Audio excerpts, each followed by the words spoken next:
Quando Deus lá no céu toca em sol, o prelúdio do dia, o trabalho principia e faz o samba se calar. Mas ele escapa entre gritos e bocejos, entre passos, arpejos de uma gente a despertar. E na correria, de pés brancos, pardos, negros, se revelam os movimentos, que na noite, entre lamentos, fez o corpo se alegrar. O samba é o dom de um povo moreno, que parece tão pequeno até o pandeiro batucar.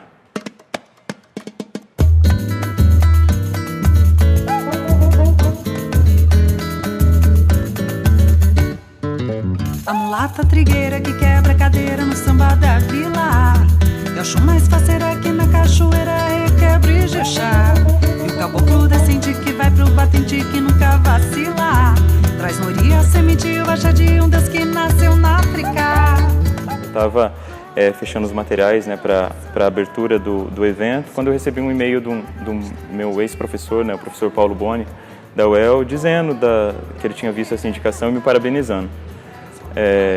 Levei um susto, entrei no site e vi que de fato era real, isso que parecia uma mentira. Sei lá, fruto das noites mal dormidas para conseguir fazer os materiais todos do festival. Então, assim, recebi com imensa felicidade, com grande alegria. Eu acho que já é uma vitória o fato de estar entre os 10 finalistas, né, desse prêmio, que é um prêmio tão importante, um prêmio sério, um prêmio que é auditado, enfim.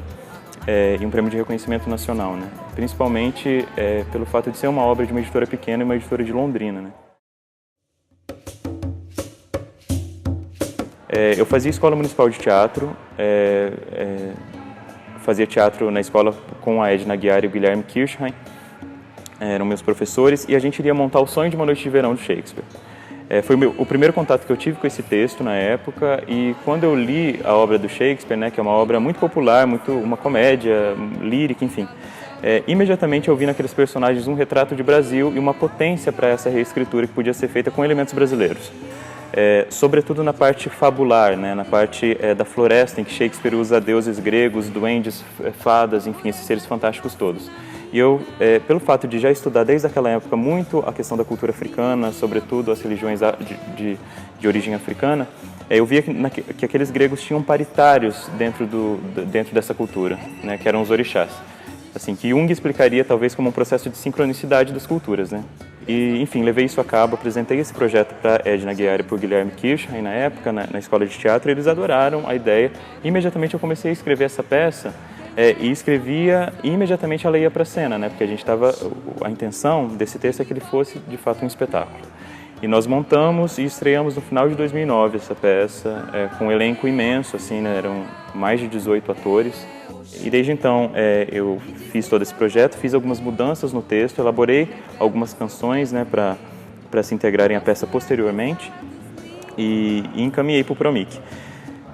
Ele passou pelas comissões do Programa Municipal de Incentivo à Cultura por 4 vezes e foi rejeitado. Então, na última vez eu consegui a aprovação desse projeto e nós, enfim, de fato concluí o livro. Então ele é um livro CD, na verdade. Tem o texto da peça de teatro e vem junto um CD encartado que teve a participação de músicos de Londrina, o Rafael Fuca, o Duda de Souza, a direção musical da Sara Delalo e cantores da cidade, cantores importantes conhecidos da cidade participam desse disco cantando essas canções que eu elaborei para o texto.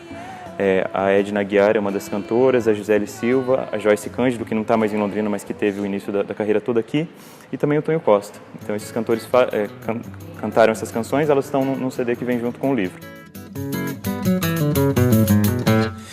A gente acorda até antes do galo, com preguiça e lentidão pra mais um dia de trabalho. Aqui toda a vila é sem eira nem beira, mas se agarra na ilusão de chegar logo a sexta-feira. E ele traz junto essas canções, né? Inclusive as partituras das canções, para que se possa tocá-las. O objetivo inicial também foi que esse livro seja utilizado como elemento educativo, pedagógico. Ele foi distribuído em escolas públicas de Londrina, né, escolas estaduais, justamente para que esses alunos, principalmente ali a partir do finalzinho do ensino fundamental e ensino médio principalmente, possam ter essa fruição e despertar o gosto pela literatura e pela música popular brasileira, que é a base total desse texto. Esse é um livro que ele só poderia ser publicado e só pôde chegar a um prêmio como o Jabuti pelo fato de existir na cidade esse programa de referência, que é o Programa Municipal de Incentivo à Cultura. Então, assim, esse programa, ele, até pela sua tradição e pela importância que ele tem na vida cultural dessa cidade, ele jamais pode morrer ou pode se pensar jamais na possibilidade de que ele possa acabar ou ser diminuído. E, finalmente, para que esse livro pudesse, de fato, ser utilizado por professores nessas escolas, para que os alunos pudessem, de fato, o aluno que sabe tocar violão, que consiga tocar essas músicas, possam ser feitas leituras dramáticas a partir deles, montagens nessas escolas, e que a gente valorize a cultura afro-brasileira, a música popular brasileira e a arte desse país, que talvez seja o seu umbigo, o seu ponto principal. E assim, a bandeira dessa obra principal, a temática dela é a mistura. O Brasil é fruto de uma mistura, de uma amálgama, de uma miscigenação, de todas as naturezas, religiosa, étnica, cultural. E eu acho que isso talvez seja uma bandeira muito importante para ser defendida nos tempos que a gente vive, em que a gente vive tempos de segregação. Talvez lembrar que a nossa vocação é a vocação da mistura seja o primeiro passo para que a gente consiga entender um pouco melhor o lugar onde a gente vive, esse país.